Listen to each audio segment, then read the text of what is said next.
unmistakably Canadian. It's the music that raised you.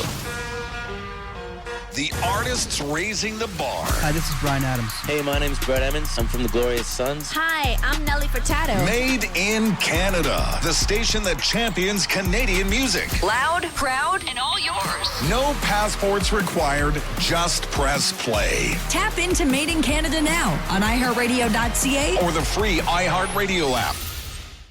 This Week in Gaming with Naomi Kyle. Hello everyone, I'm Naomi Kyle and welcome back to This Week in Gaming. This week we're catching up on the Pokémon Presents showcase. Sony and Bandai Namco team up. PlayStation games play on new platforms, and a special interview with Steven Takowsky talking all things Wuchang Fallen Feathers, the new Souls-like game making waves. We've got all of this week's gaming news, so let's hop right in.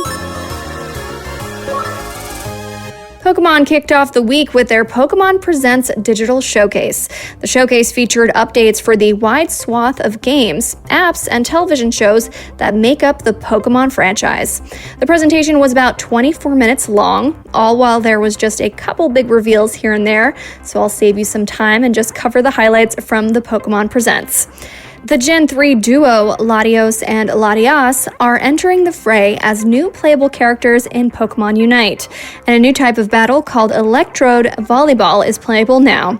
20 years since its closure, the Pokepark theme park is making its triumphant return. The Japanese amusement park Yomiuri Land is featuring Pokepark Kanto as their latest attraction. Pokepark Kanto aims to make guests feel like they've stepped into a place where Pokemon truly exist. Pokemon Kanto is scheduled to open early 2026 in Tokyo, Japan. New episodes of the stop-motion animation miniseries Pokémon Concierge will be airing on Netflix on September 4th. And the Pokemon Company is double-dipping into stop-motion by partnering with the Aardman Animations, the legendary stop-motion studio that made Wallace and Gromit. They're calling the new animated series Pokemon Tales: The Misadventures of Sirfetch'd and Pichu, which is expected to premiere in 2027. The Pokemon Company introduced a new app called Pokémon Friends. In Pokémon Friends, you complete daily puzzles to collect yarn and craft digital plushies to decorate your in-game room. Pokémon Friends is free and available for download on iOS and Android. And finally, the biggest news of the event was that we got to see new Mega Evolutions. Well, just one Mega Evolution actually. Dragonite's new Mega form, Mega Dragonite, has big wings on its head and adds a longer tail tipped with a pearl. Overall, the design is a little silly, but Dragonite is one of my favorites, so it gets a pass. Hopefully, we will be seeing various new Mega Evolutions very soon when Pokemon Legends ZA releases on October 16th. Sony is making big moves and has invested an estimated 68 billion yen, or about $631 million Canadian, in the video game and anime giant Bandai Namco. Sony's investment gobbles up 16 million shares in Bandai Namco, which accounts for a 2.5% stake in the company. Bandai and Sony expect to lean on each other's strengths in this joint venture. Sony to access Bandai's wellspring of intellectual properties, and Bandai to take advantage of Sony's production and distribution lines. And a new job listing at Sony suggests that there are plans in the works to expand PlayStation games beyond its own hardware. The listing in question seeks a senior director for multi-platform and account management with a description that reads, play a critical leadership role in shaping and executing the global commercial strategy for PlayStation Studios software titles across all digital platforms beyond PlayStation hardware, including Steam, Epic Game Store, Xbox, Nintendo, and mobile. Now, it could be that whoever posted this is just covering their bases, but it seems to me that PlayStation is heavily considering a change in strategy, especially when taking into consideration that just a few weeks ago, PlayStation announced that Helldivers 2, a title published by PlayStation, will be releasing on Xbox in just a month. Are the console wars finally coming to a close? I guess we'll just have to wait and see, but my guess is yes. The LEGO Game Boy that was teased as the latest collaboration between Nintendo and LEGO has been officially revealed. The LEGO Game Boy looks nearly identical to the original that came out in 1989. The replica has all of the cheeky touches you've come to expect from LEGO, such as hidden Easter eggs and swappable lenticular slides designed to replicate scenes from iconic Game Boy titles. The LEGO Game Boy comes bundled with 2 game cartridges, one for Super Mario Land and the other for The Legend of Zelda: Link's Awakening. The cartridges are purely decorative and obviously not functional. The LEGO Game Boy is a pretty reasonably priced LEGO set at just $80 Canadian, and it is expected to hit store shelves on October 1st. The most iconic couple in video game history, Mario and Peach, are, according to Nintendo, just friends. There was once a time when Mario and Peach shared a kiss, and there may have been some sparks, but after 40 years, I suppose their relationship has gone a little stale between the two, and they have agreed to just stay friends. On the bright side, there are plenty of fish in the sea, or rather princesses in the Mushroom Kingdom, I should say. Quest complete. So that's the news for this week. It's now time to chat with our guest from 505 Games. Steven Takowsky is here to chat all things Wuchang Fallen Feathers with an exclusive interview. Here it is. Select game mode. Multiplayer. Hi, Steven. Welcome to the show. Hey, Naomi. How's it going? Good. I'm so excited to talk about this brand new game. There's a lot of hype around it. It's free on Game Pass right now. It's out right now by the time people are listening to this, because we are pre-recording. But what are some things that you want people to take away from this game, just right out the gate, generally speaking, before we get into the nitty-gritty? So Wuchang Fallen Feathers is an action RPG set in the late Ming Dynasty. It is brutal bosses, epic showdowns, spells, abilities. We have 25 weapons you can choose from, and you are off on this adventure to discover what's going on in this crumbling environment, and you have to overcome, these challenges that are before you, and utilize these incredible powers that you've been gifted with, and unravel the mysteries. Amazing. So by the time people are listening to this, it'll already be out, which is really cool. So let's get into the nitty-gritty for folks who, want to get a little taste of what this world is before they start playing, or they're already playing right now and want to know more. Quick out the gate, how many hours of gameplay does this game have? I would say if you are a fairly experienced action gamer, about 30 to 40 hours to get through your first run. We do have multiple endings. And if you want 100% the game, you're looking at 60 plus hours. Okay, cool. And I heard there's chapters. Can you get more specific about what those are? Sure. So you have 5 chapters in the game going over very lush biomes. And similar to other Souls-like games, the chapters are interconnected.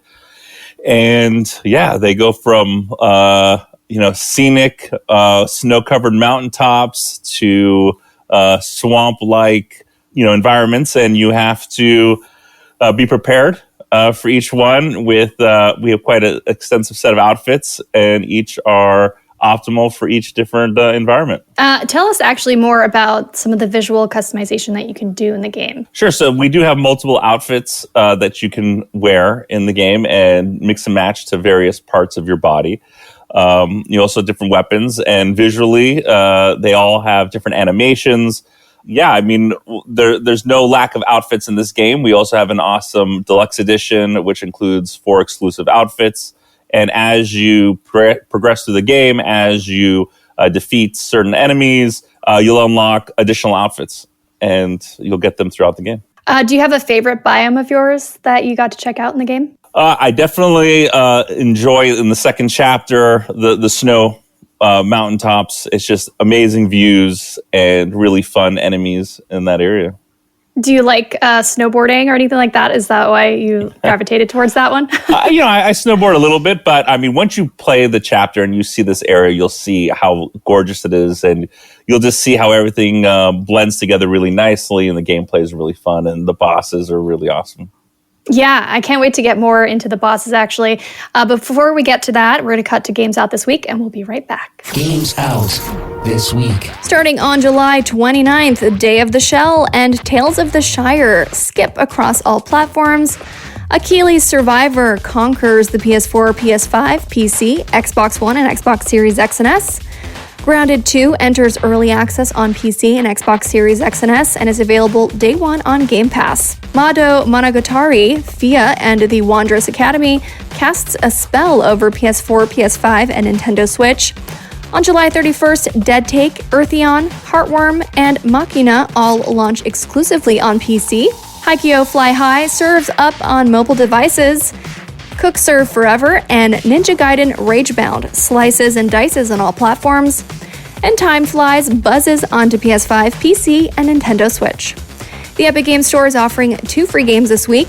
Keylocker and Pilgrims will be available for download from July 31st until August 7th. Quest accepted.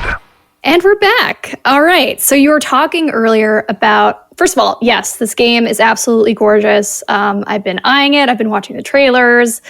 I'm really excited for this game. You were talking about how there's going to be a lot of different bosses. Now, that's one thing that I think is really important when it comes to Souls-like games.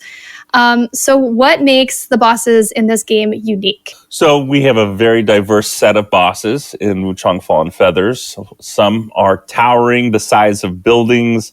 Some are just a little bit bigger than you.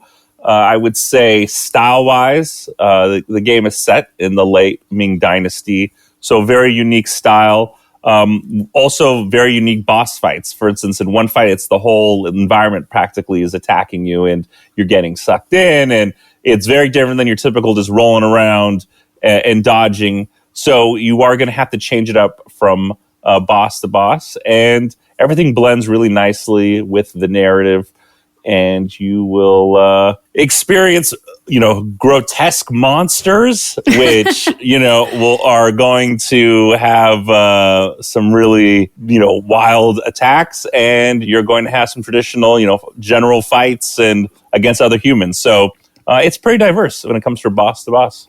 That's great.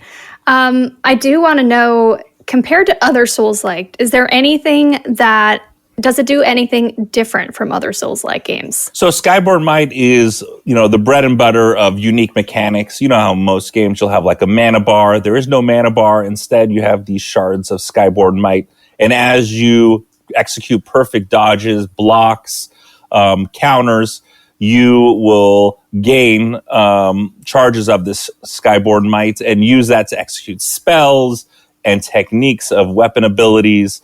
So that really creates this kind of dance, smooth gameplay where you're always watching every move you make. And as in addition to that, each weapon is quite unique. For instance, in most Souls-like games, you can usually block with everything. You can usually counter with everything. But in Wuchang Fallen Feathers, you block with your axe. If you want to parry it, you have a long sword. So you can carry 2 weapons at a time. So you have to decide which combination you like. For instance, if you want the dual blades, very fast, high agility. So you have to mix and match your spells with your weapons and techniques. And as I was speaking of earlier, Inner Demon, this is a very unique mechanic where as you die in the game, you will be gaining madness. And the higher your madness, the more damage you're going to be taking, but the more damage you're going to be delivering as well. And as if you die enough times, your inner demon will actually spawn. And the only way you're going to recollect your red mercury, which is your XP that you drop when you die, is by defeating your inner demon. And this inner demon is going to be running around trying to kill you, trying to kill the enemies in the level as well. So we have mechanics like this that really change up the genre. It's that's very unique. And like you said, it's very diverse. Like it just changes. It keeps it varied and interesting. I want to touch a little bit. You were talking about the inner demon and the madness. So this obviously plays to the story of the game. Can you tell us a little bit about it? Sure. So you play as a pirate warrior. You wake up with amnesia. You don't know what's going on, but you have this feathering that's on your arm. And as you walk around the village where you awaken, you'll notice that it's just been devastated by these gigantic monsters who have the feathering, it has progressed, and everyone else who's extracted the feathering from these monsters, they usually lose their minds and they are go on rampages. But you have not lost your mind, and instead, it's actually given you some incredible powers and abilities. And obviously, you have this inner conflict because essentially you are transforming, and as you are gaining more powers and abilities, you're also getting closer towards that transformation into a monster. So you're going to meet with NPCs who know who you are, who've met you in the past, but once again, you've lost your memory. So you're trying to piece together this story and unravel, your part to play in it. And the setting is late Ming Dynasty. For people who are trepidatious to playing Souls-like games, folks who think it's too hard, are there things in this game? Like, I've heard perhaps you can get help with bosses. I've heard there's also been a lot of community feedback woven into the development that you guys worked on. Any advice or anything like that you'd provide, or that you guys have done differently to kind of invite them in? Sure. So you do get help with some of the challenging bosses. Make sure you're interacting with NPCs. They do have a quest line, and as you progress some of those quest lines, you will unlock the ability to bring them into the boss fights, which is very cool. I would say in terms of difficulty, some of the outfits that you are getting in the game do make things quite easy if you match things properly. So everything in Wuchang, Fallen Feathers, when it comes to bosses, enemies, they do a specific type of damage. For instance, you will have some bosses that just do slash damage.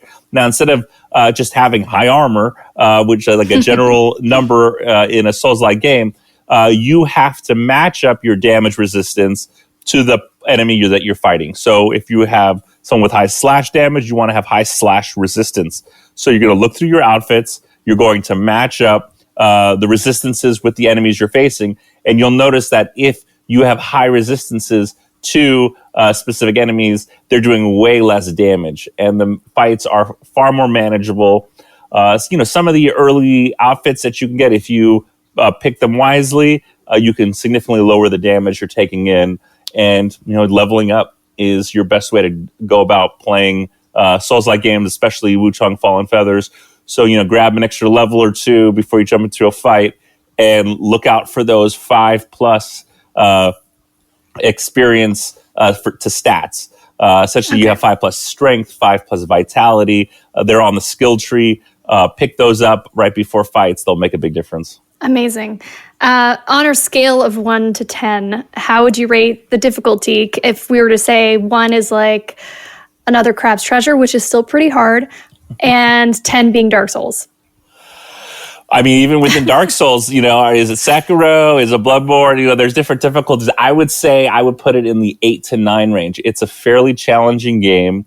But once you learn the mechanics, once you really are enjoying the experience and you've memorized attack patterns and so forth, it really gets easy, especially once you're leveling up your character. You're getting some really cool spells. You've unlocked quite a bit of your skill tree. You have this kind of demigod feeling towards it. And so I would say later on, it gets easier. But, with the final boss and some of the other bosses, it's not going to be easy. It's an accomplishment to complete the game. That's right.